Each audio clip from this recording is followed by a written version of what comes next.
Okay, so now we're ready to come in here and do the shaders. Let's go ahead and just hide our lights and camera for right now. We don't see them.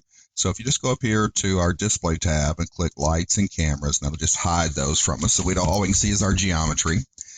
And let's bring out the material editor. That's M on the keyboard. Okay, to bring out the material editor, we're using the slate editor here. Okay, so we already had this one material and we have a cyc wall. We don't need this material anymore, so we can just delete that out of here. So there's our cyc wall. We're going to pull another arch and design out here, and this is going to be our main shader, which is going to be a chrome. Excuse me. Then I'll hold my shift key down and I can just copy that, move it over. This one's going to be my colored chrome, because we're going to have some colored chrome in our scene.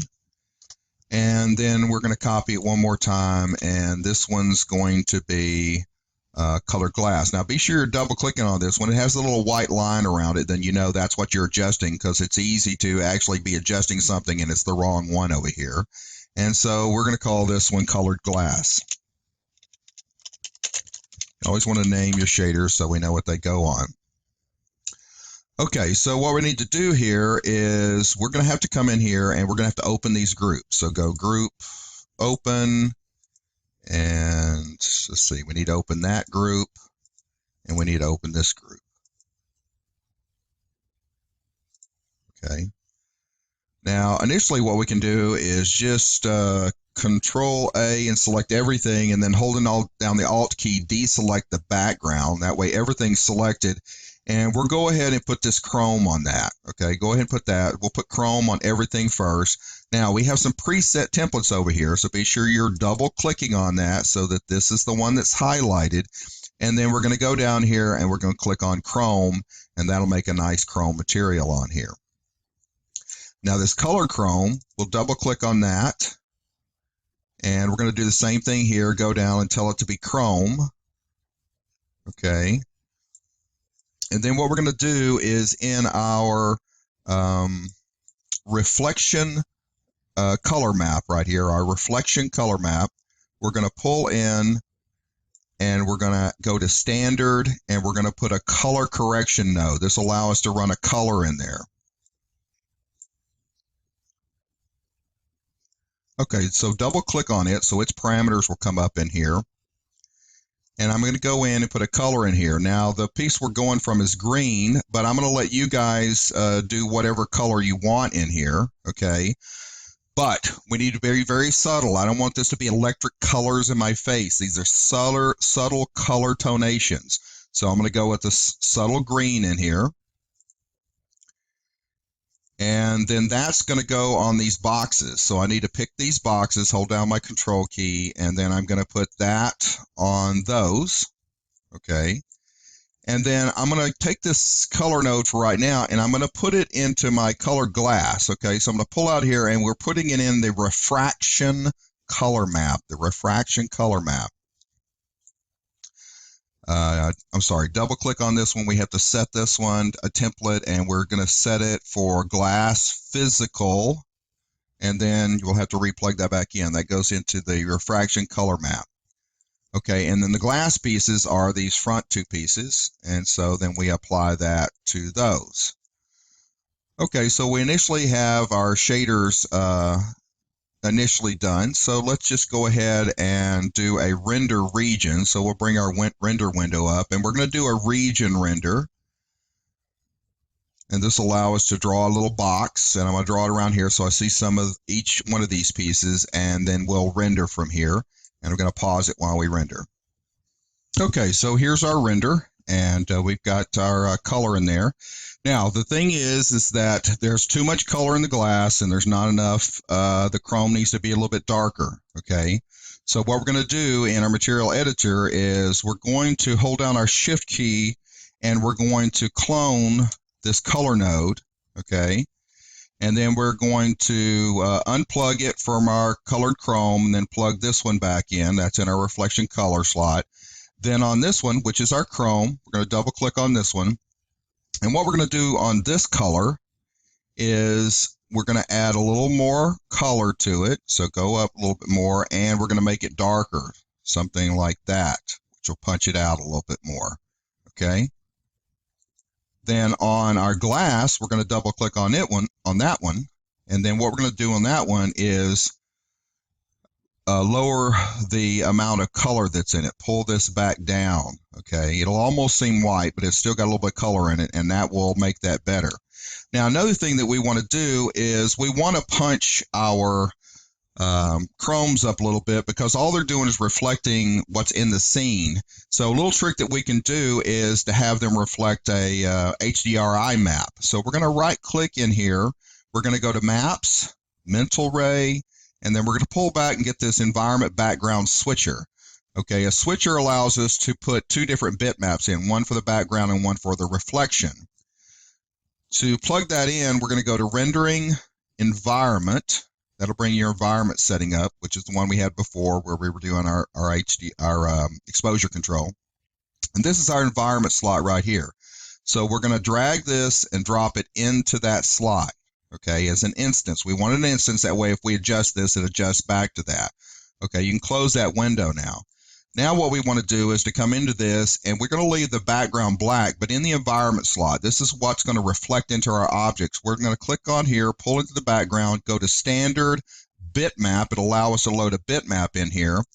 And then we want to go down here on our formats, and we want to change it to where it says Radiance Image File, HDRI, and then I'm going to give you an HDR file, and we load that in. This is a special kind of file that has lighting information in it.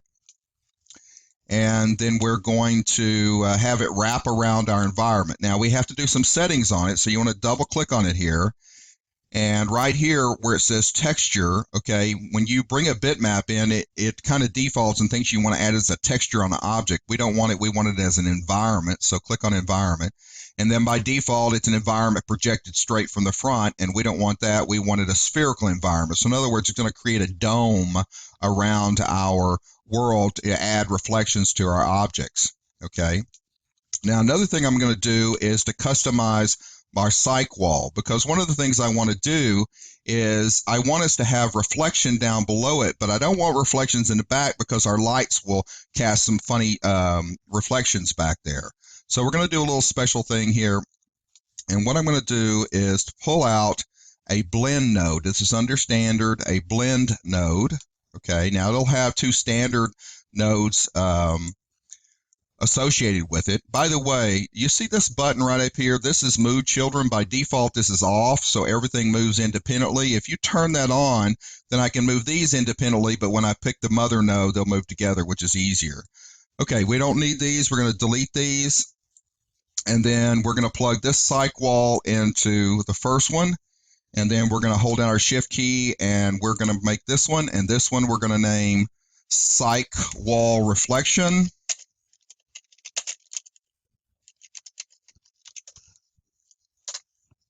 Okay, and we're going to plug this into our second slot, so Material 2. And then we'll go back in, and we need to up our reflection on this. Let's go to something like maybe 0.08. We'll go for 8 right now. And we'll just leave the glossiness at 0.4 right now. Okay, so what this allows us to do is have two different shaders, and then we have a mask that we can load in to put it on there the way we want. Okay, now to initially get our mask and see it on there, it's a little difficult. So what we're going to do is make a standard shader just for a second, and we're going to pick our background. Now, you won't be able to pick your background when you're in a region setting until you click this box right here or turn this off. Then we can pick our objects, okay? So I pick my background, and we're going to temporarily put this shader on it. And we're just going to do this so we have a visual in our viewport that we can look at. So in the diffuse, what I want to do is come in here and go standard, and we're going to load in a gradient ramp. Okay, not gradient, but gradient ramp. Okay, and then make sure this is applied to it. We're going to isolate our selection right now, and we want to go to the top viewport. So now with this gradient over here, double click on it, and you want to click this button right here. This allows you to see it in the viewport, okay? Now we'll be able to see our gradient in the viewport. Okay. See if I can get these in here better. You can see both of them. Okay. Now on the gradient, I want to come in here, and where this is linear, we want it to read radial. Okay. What that'll do is change it so that it's radiating out from the center. Okay. Now you'll see it's black in here and white out there. Now we also want to double check up here, go up here and click this tile, turn tiling off so that we can't accidentally tile the image. And then this is the gradient. Black is in here, white here. We want to add some points in here. So I want to click and add a point here. And I want to click and add a point here. I want this one. Okay. And you can double click on it. And I want it to be black. Okay. And then I want to click the second tab that we made over here on the right, click on it. You can leave this window open, and I want to make sure this one is completely white. Okay, once we have those, then we can close this window. Now, wherever it's white will be no reflection. Wherever it's black will be 100% reflection. So I'm going to drag this to the right. And what that's going to do is to pull this out. Okay. And then that's where we're going to have reflection. And then I'll pull this one to the left. And that's going to keep any reflection from happening back there. And then it's going to fall off in between. Now, we can go ahead and end our isolation where we can kind of see our object. Okay. And I can see maybe I want my reflection to go a little bit further back. So maybe I want to pull this one a little bit further back. I mainly want the reflection up front. Okay. And then a fall off in there. That's looking pretty good. I may pull this back over just a little bit. Okay, that looks pretty good. Maybe make this one kind of in the center. And so now we'll have reflection in here. It'll kind of fall off there and then no reflection back there. Okay, so now we want to unplug this. And this is our mask. Okay.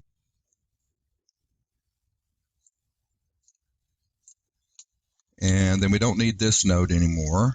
And then we want to put this on our background. Now that I think about it, we have the reflection backwards because the reflection will show in the black area. So double click on your blend, and these two we need to swap. So you just grab one and drag to the other. This window will come up, just tell them to swap it. And so now this one's on the top, which is for the black. This will be the white and no reflection. And so now we'll have some nice reflection in our scene. And so now it's time to go in and let's do another test render. I'm going to do a test render, and I'm going to render the whole piece this time. And I'm going to pause it while we're rendering it. Okay, so here's the final render, and it looks pretty good. The only things that I did that I changed a little bit since when I started the render, I paused it and changed a little bit, was the reflections weren't showing on the ground. And the reason they weren't showing is because we created it with a cylinder, and the cylinder was inside out. So you have to go on here and add a normal modifier onto the cylinder to flip the normal so the reflections will show up on the inside. And then the other thing that I did was I was getting some anomalies, and so I went back to my gradient ramp and I turned the tiling back on because I was getting a little anomaly in the back. Okay, so just to make sure we understand, is on the blend, your reflection is in the top node, the non-reflection is in the bottom node, and then your gradient mask goes in there, and then you're ready to go. Okay, and that's what it should look like. All right, thank you very much.